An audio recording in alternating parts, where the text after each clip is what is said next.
The real dictators are actually located in Washington, in London, in Paris, in Berlin. They are the dictators we should fight. There are a lot of things which are correct, which are said by the right wing. For example, the alternative for Germany, we must not actually be frightened of associating with something correct that is being said by any of them, just because they're right-wingers. If there are people in Germany who do not support the war in Ukraine, they are actually people who are motivated by a desire to see Germany great, because what they're saying is the present war that is being waged by NATO is not only a war against Russia, it's also aimed at Germany to destroy this big industrial powerhouse of Europe and to prevent it from having a rapprochement and closer relations with Russia. The American bourgeoisie had always opposed the construction of the Nord Stream. They were unable to prevent Nord Stream 1. And now, finding no other way, they have destroyed it physically.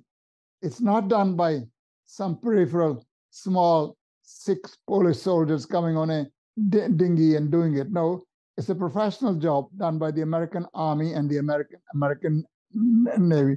They've destroyed it so that when the war ends, even if the Germans want to have close energy relationship with Russia and the Russians are willing to have that relationship, it'll take years before this pipe can be restored.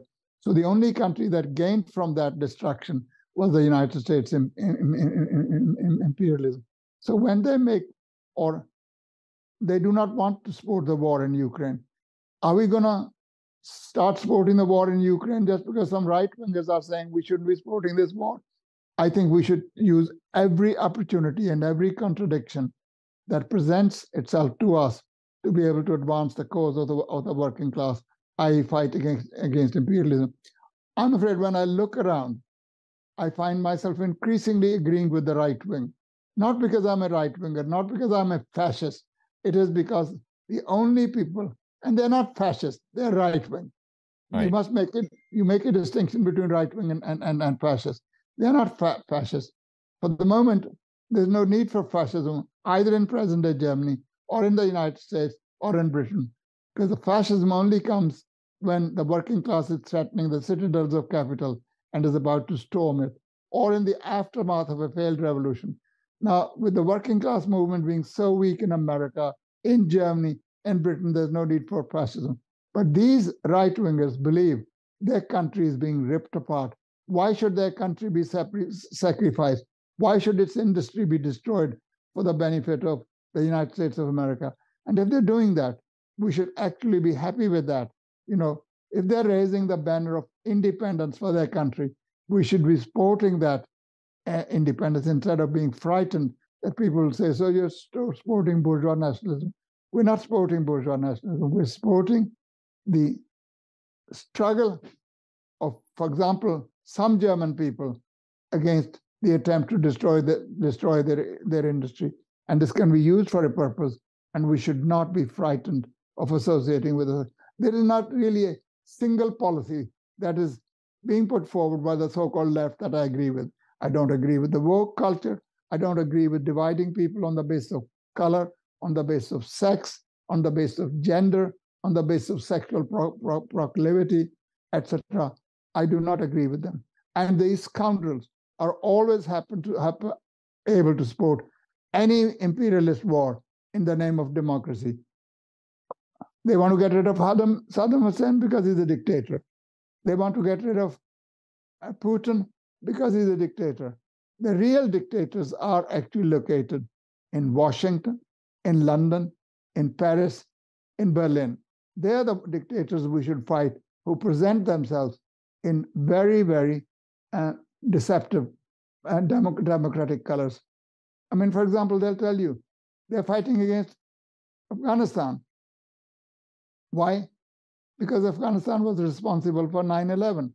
Now, there is very little evidence to support that 9/11 was the work of the Afghan authorities.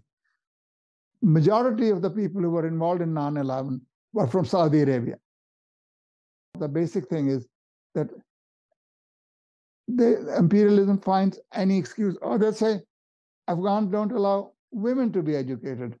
Well, I'm in favor of females being educated to the same level as males, but that's not something that imperialism gives a damn about. Women were being educated under the progressive regime in Afghanistan. And what did imperialism do? It armed the Mujahideen to bomb schools, clinics, hospitals, and schools where girls were present. They were all destroyed, all in the name of fighting against Russian imperialism.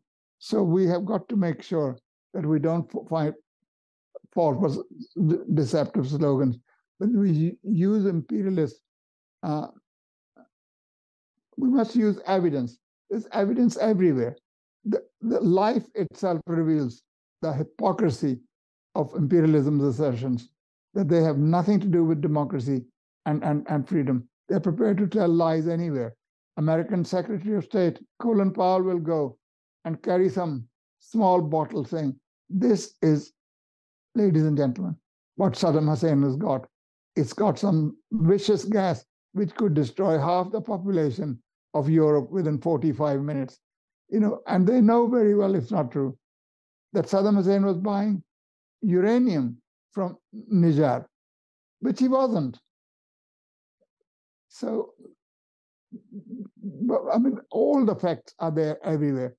And you have bourgeois journalists who are paid huge salaries, basically not to write articles and do research, but regurgitate the communiques issued by the defense and foreign ministries of their respective imperialist countries.